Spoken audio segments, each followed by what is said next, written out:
नमस्कार दोस्तों। आज हम अपने अगले टॉपिक पर चलते हैं जो कि है फांसीवाद। उसका एक शब्द में अर्थ कहा जाए तो तानाशाही। अगर तानाशाही के बारे में बात कर ही रहे हैं तो उसके शासन के आधार स्तंभ के बारे में भी जान लेते हैं।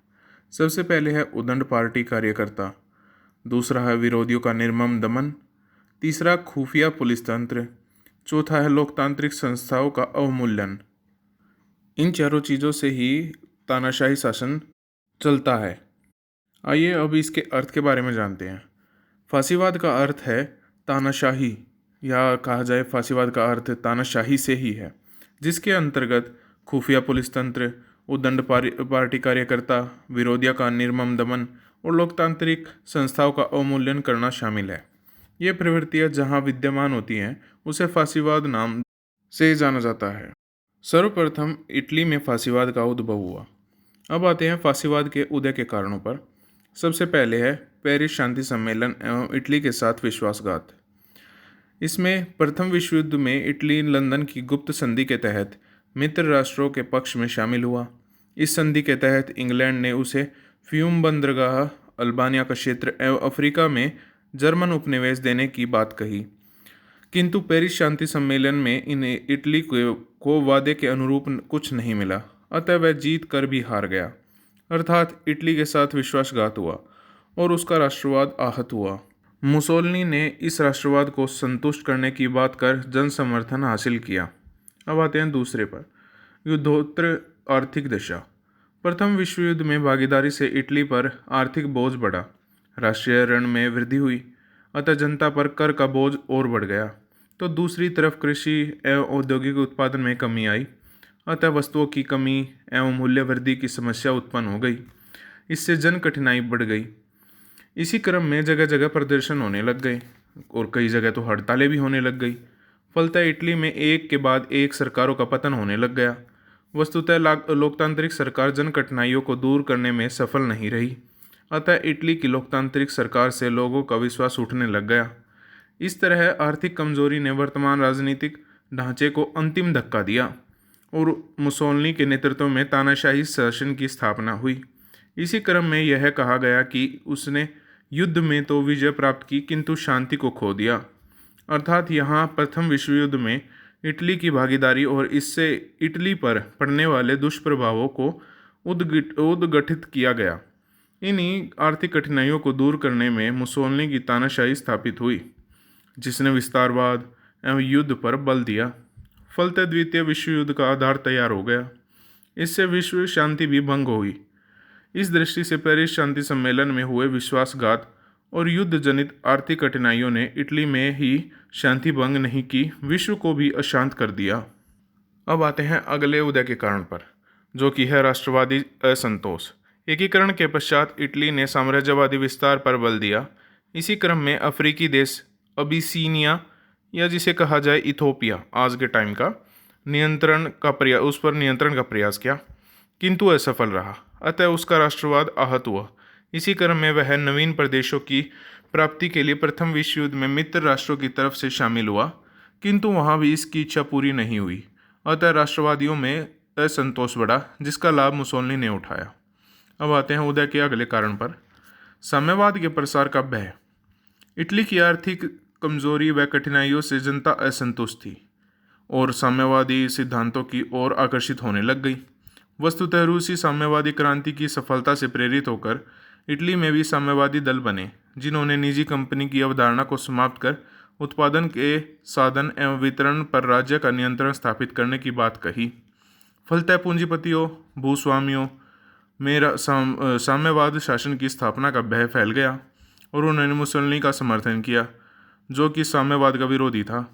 दूसरी तरफ मुसोलिनी ने रूस की अधीनता का भय दिखाकर जो भी, अर्थात इटली साम्यवादी रूस के नियंत्रण में कार्य करेगा दर्शाकर इस भय को और बढ़ाकर जन समर्थन हासिल कर लिया। अब इसी बीच हीगेल का चिंतन देख लेते हैं। हीगेल ने कहा कि राज्य सर्वोच्च है, राज्य के ऊपर कोई नहीं। राज्य व व्यक्ति के हितों में टकराहट नहीं हो सकती, क्योंकि राज्य कभी गलत नहीं होता। इस राज्य की सर्वोच्चता का सिद्धांत प्रचारित कर मुसोलिनी ने इटली को यूरोप में एक प्रतिष्ठित राज्य के रूप में स्थापित करने की बात कर जन समर्थन हासिल कर लिया। इसी क्रम में फांसीवाद शासन की स्थापना हुई। फांसीवाद के सिद्धांत, अभिलक्षण या विशेषताओं के बारे में पढ़ते हैं। चलिए, फांसीवाद सिद्धांत विरोधी है। वह किसी सिद्धांत को स्वीकार नहीं करता, किंतु फिर भी मुसोलिनी ने जगह जगह जो बातें कही और जो नीतियां बनाई उन्हें फांसीवाद के सिद्धांत के रूप में जाना जाने लग गया, जो कि निम्नलिखित है। सबसे पहले है लोकतंत्र विरोधी। फांसीवाद लोकतंत्र का विरोध करता है। यह लोकतंत्र को भीड़ तंत्र मानता है, जिसमें सक्षम व धनी आगे बढ़ते जाते हैं जबकि निर्धन पिछड़ते जाते हैं। इसलिए लोकतंत्र का अंत कर एक ऐसी व्यवस्था स्थापित करनी चाहिए जिसमें परस्पर सहयोग से सबका विकास हो, और यह सब तभी संभव है जब एक दल व एक नेता का शासन हो और लोग उसका आंख मूंद कर पालन करें। जैसा कि अब देखा जाए तो चाइना में भी ऐसा ही है, और हमारे देश में तो कुछ तो क्या पूरा लोकतंत्र है, और चाइना में एक आदमी की सरकार, एक नेता की ही सरकार है सब कुछ। चलिए दूसरे पे चलते हैं, जो कि है शांति विरोधी। फांसीवाद शांति का विरोध करता है। उसके अनुसार शांति न तो स्थायी है और न ही उपयोगी। शांति एक जलाशय में ठहरे हुए पानी के समान है, अतः शांति युद्ध विराम है, जबकि युद्ध मानव में रचनात्मक ऊर्जा पैदा करता है और लोगों को गतिशील बनाता है। इस तरह युद्ध मानव को महान बनाता है। उन्नति का अर्थ है आगे बढ़ना और दूसरों को अपने पैरों के तले कुचलना। इस तरह फांसीवाद युद्ध एवं विस्तारवाद का समर्थक था, या कहा जाए समर्थक है। चलिए तीसरे पर चलते हैं, जो कि साम्यवाद विरोधी। फांसीवाद साम्यवाद का विरोध करते हुए कहता है कि इतिहास का निर्माण भौतिक तत्वों से नहीं बल्कि राजनीतिक तत्वों अर्थात नेतृत्वकर्ता से होता है। साम्यवाद व्यक्ति को न्यूनतम सुविधाएं उपलब्ध कराने की बात करता है, जो पर्याप्त नहीं है। इसी तरह साम्यवाद वर्ग संघर्ष पर बल देता है, जबकि फांसीवाद वर्ग समन्वय और आपसी सहयोग पर बल देता है। चलिए चौथे पर चलते हैं, जो कि है बुद्धिवाद विरोधी। फांसीवाद तर्क एवं बुद्धि का विरोध करते हुए कहता है कि राज्य जो कहे वही सत्य है। राज्य के ऊपर कोई नहीं, अतः जनता को आंख मूंद कर नेता की बात को स्वीकार करना चाहिए। अब आते हैं मुसोलिनी की नीतियाँ। मुसोलिनी वही है जिसने फांसीवाद को जन्म दिया, जिसमें सबसे पहले देखा जाए तो मुसोलिनी की गृह नीति, उसमें ही फांसीवाद राज्य व्यवस्था, इसको ही कहा जाए तो निर्गमित राज्य व्यवस्था या सिंडिकेट व्यवस्था। सिंडिकेट व्यवस्था लगा लीजिए कि श्रम संघ एक प्रकार से। तो चलिए फांसीवादी राज्य व्यवस्था के बारे में जानते हैं। मुसोलिनी ने सत्ता प्राप्त करते ही 1923 में एक कानून बनाया, जिसके तहत कहा गया कि जिस दल को सर्वाधिक मत मिलेगा उसके 2/3 सदस्य निर्वाचित मान लिए जाएंगे और सेना का प्रमुख राजनीतिक प्रमुख होगा। राज्य के कर्मचारियों को फांसीवादी सरकार के प्रति निष्ठा की शपथ लेना अनिवार्य होगा। 1926 में मुसोलिनी ने एक कानून बनाया जिसके तहत फांसीवादी विरोधियों का अंत किया जाना था। छात्रों, अध्यापकों एवं समाचार पत्रों पर प्रतिबंध लगाया कि वह सरकार विरोधी कार्यक्रम में न तो शामिल हों और न ही ऐसा कोई लेख लिखें। इसी क्रम में ओबेरा नामक गुप्त पुलिस दल का निर्माण कर विरोधियों का निर्मम दमन कर दिया गया। तीसरा इसके अगले पड़ाव पर चलते हैं, जो कि मुसोलिनी ने 1928 में एक नया कानून बनाया, जिसके तहत कहा गया कि फासिस्ट महापरिषद द्वारा अंतिम रूप से निर्धारित 400 व्यक्तियों के नाम मतदान के लिए प्रस्तुत किए जाएंगे और जनता को इस सूची के पक्ष व विपक्ष में मत देना होगा। इस तरह यह लोकतंत्र पर अंतिम प्रहार था। फांसीवादी राजव्यवस्था को आर्थिक व्यवस्था में से जोड़ दिया गया, जिसे निगमित राज्य व्यवस्था या सिंडिकेट व्यवस्था जो मैंने अभी बताया भी, श्रम का लगा लीजिए, श्रम संघ, बस ऐसा ही। तो चलिए सिंडिकेट व्यवस्था के नाम से जाना जाने लगा। इसके तहत फांसीवादी सरकार ने पूंजीपतियों एवं श्रमिकों के बीच सहयोग स्थापित कर उत्पादन में वृद्धि की। इसके तहत मुसोलिनी ने 13 सिंडिकेट स्थापित किए, जिसमें 6 पूंजीपतियों के, 6 कृषक व श्रमिकों की एवं 1 अन्य समूहों का था। इस सिंडिकेट का प्रमुख फांसी दल था। यह सिंडिकेट 800 लोगों की सूची जारी करते थे और जिनमें से 400 व्यक्तियों का नाम अंतिम रूप से फांसी दल का प्रमुख तय करता था, और इस सूची को मतदान के लिए जनता के समक्ष रखा जाता था। इस तरह संसद में केवल फांसी दल के सदस्य ही मौजूद रहे और मुसोलिनी की तानाशाही स्थापित हुई।